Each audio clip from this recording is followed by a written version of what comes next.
Hello and welcome to FightOrFlight. In this episode, I'll be taking a look at the recently released RealAir Simulations Turbine Duke version 2 for FSX and Prepar3D.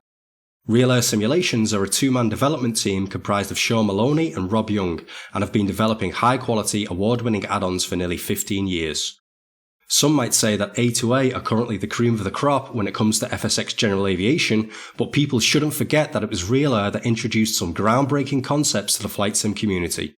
When it comes to features such as silky smooth gauge updates and realistic side slip, don't forget that RealAir did it first. The Turbine Duke version 2 is the latest release from the duo and is packed to the brim with features. I'll do my best to cover as many of them as possible in this video.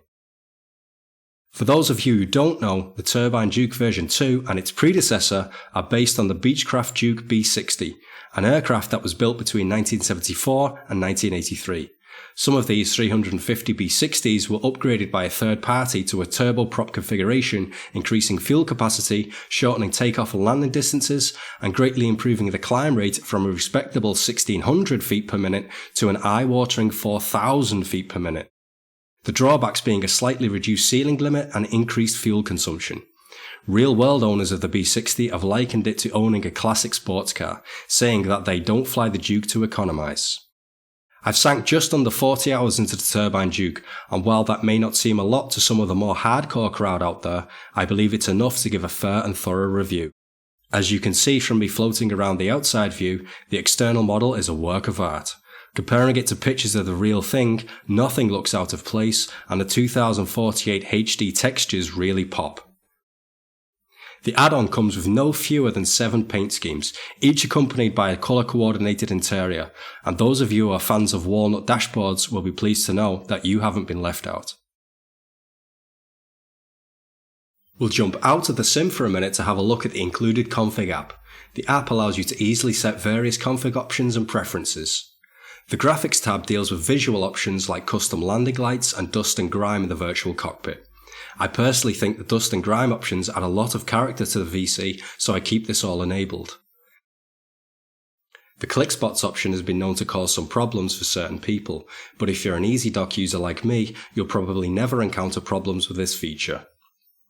Taking a look at the Realism tab uncovers options for a few simulated failures, the big one being engine handling.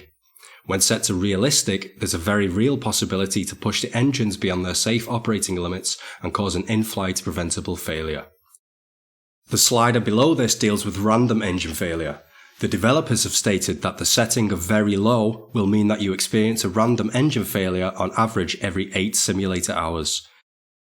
If you never want to worry about engine failures, you could simply set the realism to forgiving and set the slider to never. The ADF dip option is another nice addition. This simulates the real-world quirks of tracking an NDB. Depending on your orientation to an NDB, the ADF needle may show a slightly different reading to what you're expecting. The strength of this effect can be increased with the slider or turned off completely. The panel tab deals mainly with the mouse interaction when in the virtual cockpit and is fairly self-explanatory. With regards to GPS, the Turbine Duke version 2 supports the use of the default GPS 500 and the Payware Reality XP units for FSX, and Flight One's brilliant GTN line for both FSX and Prepar3D. The panel options allow for the use of 2 GPS units. The layout section is one of the best features of the add-on. It's possible to set your own custom avionics layout to really personalize your Duke. This is something that I wish more add-on developers would include. Finally, the Real View tab allows us to set some extra camera effects in the virtual cockpit view. Broadly speaking, this can be described as camera shake. For example, when the engines are running, the cockpit will vibrate slightly, and the strength of this effect can be adjusted accordingly. Want to get a stronger visual representation of just how hard your landing is? Increase the touchdown thumb slider to maximum. Now we've set our config options, we're ready to go. I'll run through a typical cold and dark startup procedure so you can see just how fast we get into the air.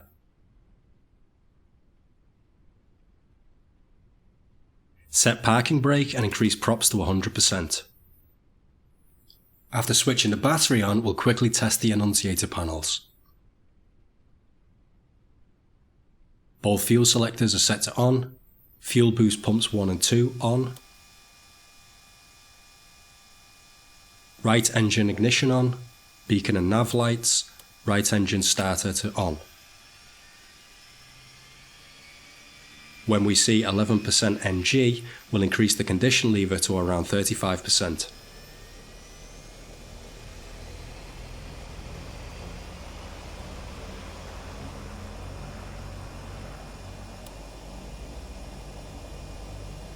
Now we wait for the NG to return to around 51%.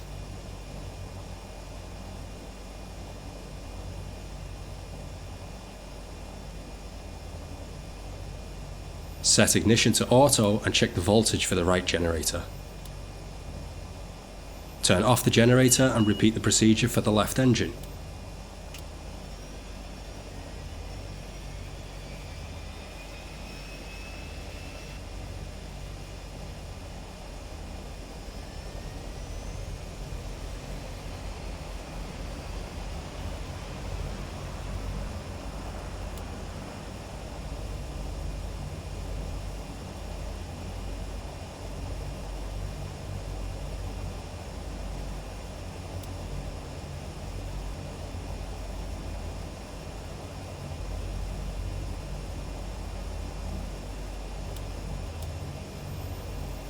Once both engines are started, we can switch on both generators. Master avionics switch on, and then set inverter to main.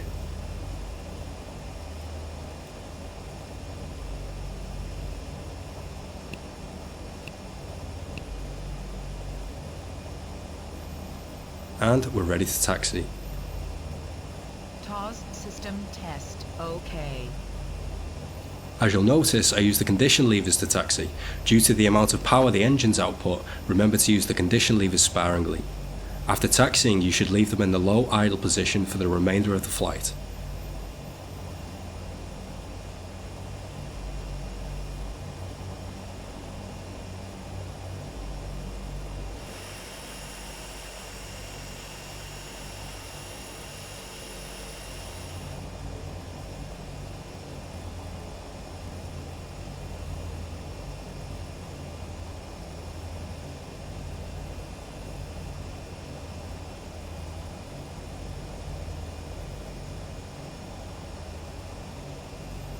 After lining up on the runway, smoothly increase the power. We're looking to rotate at around 90 knots and climb at 120 knots.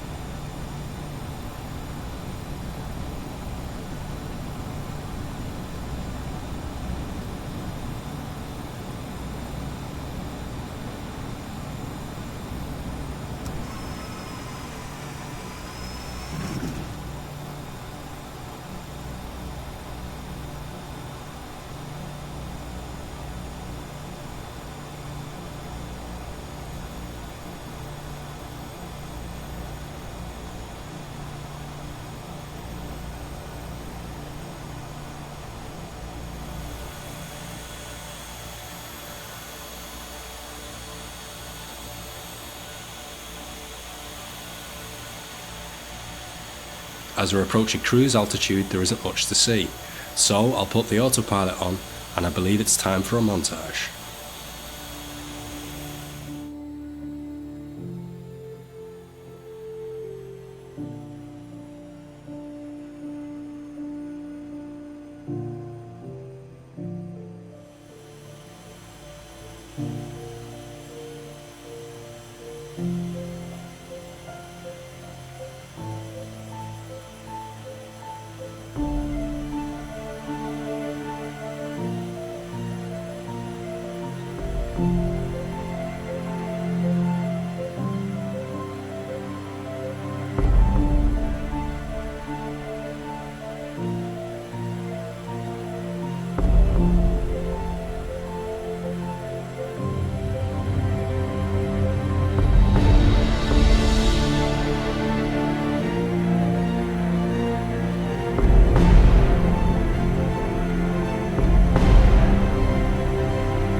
As we're arriving at our destination, we've hit some bad weather.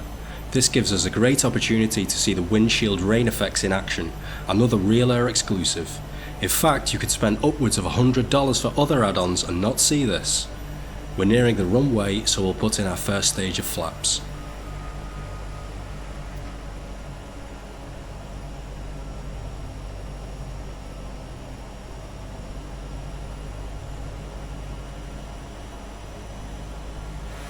Next, we'll drop the gear and fully extend the flaps.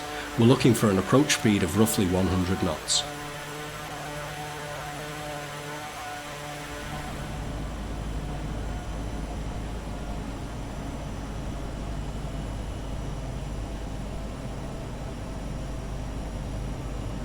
On the approach is where you really need to manage the engines.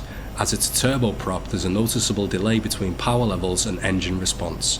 As with the Q400, cutting the power to idle before touchdown is a bad idea. Just reduce power slightly as you enter the flare.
Just after touchdown, we'll raise the flaps and engage the reverses.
While I taxi back to a parking spot, we'll take another look at that landing.